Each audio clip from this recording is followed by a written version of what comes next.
అదే RTV app వార్తల్ని క్షణాల్లో చదివే అవకాశం ఉంటుంది. ఒక న్యూస్ పేపర్, ఒక టెలివిజన్ ఛానల్ మీ చేతుల్లో ఎప్పుడూ ఉంటాయి. కేవలం గడచిన ప్రభుత్వంలో ఇది జరగలే, అది జరగలే, ఇది జరగలే, అది జరగలే.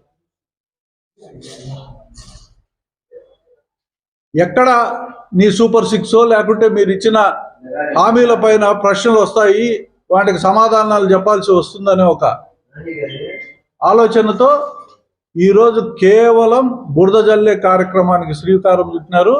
ఇది నిర్విరామంగా నాకు తెలిసి ఈ సంవత్సరం పొడుగునా కొనసాగుతారు. మీ ఆరోపణలను విశ్వసించేదానికి ఈ ప్రజలు సిద్ధంగా లేరు. గడచిన 5 సంవత్సరాల్లో మీరు కానీ మీ మీడియా కానీ ఎక్కడైనా వెంకటేశ్వర స్వామి గుళ్ళో కానీ ఏదైనా ఇటువంటి అపచారం జరిగితే మీరు ఎందుకు ప్రొజెక్ట్ చేయలేదు? మీరు ఎందుకు అప్పుడు చెప్పలేకపోయినారు? ఈ రోజే ఎందుకు కేవలం బురద జల్లే దానికోసం ఈ కార్యక్రమాలు తీసుకున్నారు?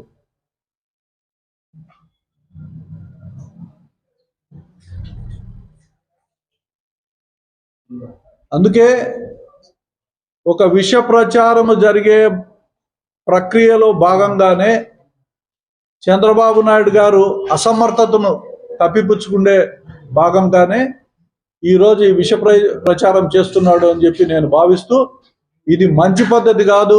ఈ కూటమి ప్రభుత్వానికి హిందువుల మనోభావాలను దెబ్బతీసే విధంగా మీరు ప్రవర్తించడం దురదృష్టకరం. దీనికి క్షమాపణ చెప్పాలా? వైఎస్ఆర్సిపి దీనిపైన న్యాయ పోరాటం చేసేదానికి సంసిద్ధంగా ఉంది. తప్పకుండా న్యాయ పోరాటం చేస్తాము.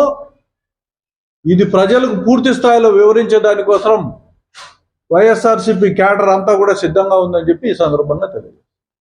నియమిస్తాం. ముఖ్యమంత్రి ఏమన్నా నెయ్యి సరఫరా చేసే విభాగంలో ఉన్నారా? ఆ నెయ్యి సరఫరా చేసే విభాగంలో మీరున్నారు. మీ హెరిటేజ్ ఉంది.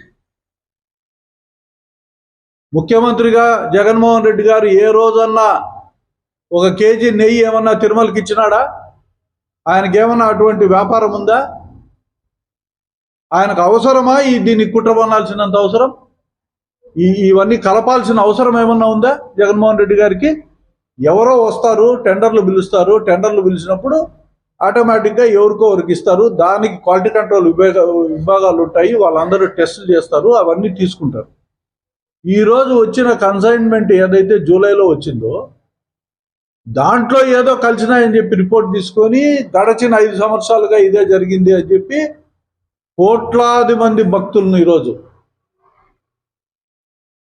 ఈ దేవుడి పైన విశ్వాసం కోల్పోయేటట్లు, అక్కడున్న యంత్రాంగం పైన విశ్వాసం కోల్పోయేటట్లు మీరు ప్రచారానికి దిగినారంటే ఇంతకంటే నీచమైన సంస్కృతి ఇంకోటి ఉండదు అని చెప్పి కూడా. మరిన్ని వీడియోస్ కోసం ఛానల్ ని సబ్స్క్రైబ్ చేయండి. లేటెస్ట్ అప్డేట్స్ కోసం వాట్సాప్ ఛానల్ ని ఫాలో చేయండి.